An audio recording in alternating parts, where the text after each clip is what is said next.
Hello, FloSoftball fans. I'm Nicole Beckelman, and welcome to this week's episode of Behind the Bases. Today, I'll be talking to Selena Michko, softball player for Purdue Northwest. So, I noticed that your batting average last year was over a 400, so what is your approach when you step up to hit? My approach when I step up to hit, it's just for me telling myself to stay cool, calm, and confident in my abilities, and just to really just make solid contact with the ball and take it wherever it's pitched, basically. Okay. Do you look for a certain type of pitch to swing at?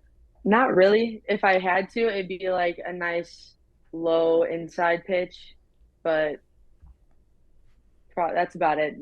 Basically, yeah. Okay. I noticed also every year your batting average improves. So what is your key to improving every year in college? The way I improve is I just keep it simple, go back to the basics. And, I like to work when nobody's watching, getting in those extra reps. And that's really how I'm able to stay so consistent throughout the last couple of years. Okay. I also see you are a grad student this year. Did playing softball and what was that a factor in continuing your education?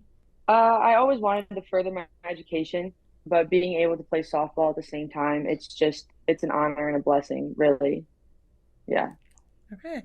I noticed on one of your Instagram captions you wrote, "This season was something out of a movie." Can you explain why you said that?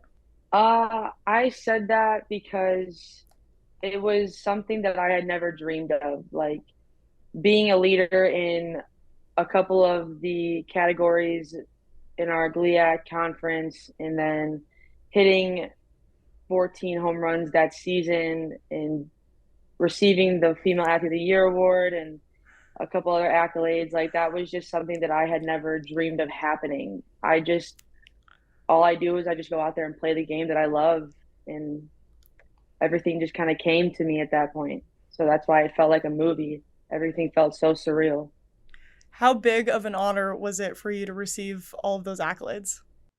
It was an honor, and it was very humbling to me. But I wouldn't be able to receive all of those accolades or awards without the support of my coaches, teammates, and friends who pushed me every single day to be a better athlete and person on and off the field.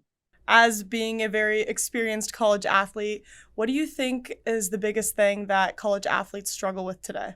That is a very good question. I don't know, probably just balancing the class schedule along with like their in-season schedule for games. To do that, you have to make a good connection with your professor just so they know that the games you're going to miss or you're going to, those are the classes that you miss. But besides that, I think that's really the only struggle that we really have as athletes that are in season.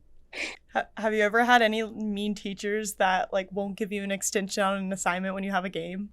Thankfully, no. Okay, good. I've had all the professors that I've had here at Purdue Northwest have been so nice and very understanding. If I needed to take an exam a week early, they would let me come in and take it. But I mean, honestly, I'm very grateful for all the professors that I've had here at Purdue Northwest. Oh, good. I'm very glad to hear that. And what is your softball ick? Ooh, okay. My softball ick is neavage. Is what? Neavage. So it's like your sock, if your softball sock is too short and they don't go all the way up like above your knee, like your knee is always going to show when you like bend down for like a ground ball. Or it would be the not having your ears tucked into your visor. Okay, I asked all the girls that, and one said that. So interesting. Good to know. Yes, And then that's a big one. okay, and then my last question for you is, who is your celebrity crush? I have a few.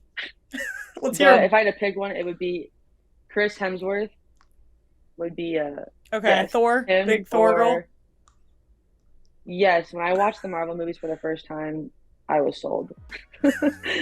But besides him, if we're going like a baseball route, it'd be Cody Bellinger or Dansby Swanson. Alrighty. Okay. Well, that was all the questions I had for you, but thank you so much for taking the time to chat with us today. Of course, thank you for having me. It's an honor.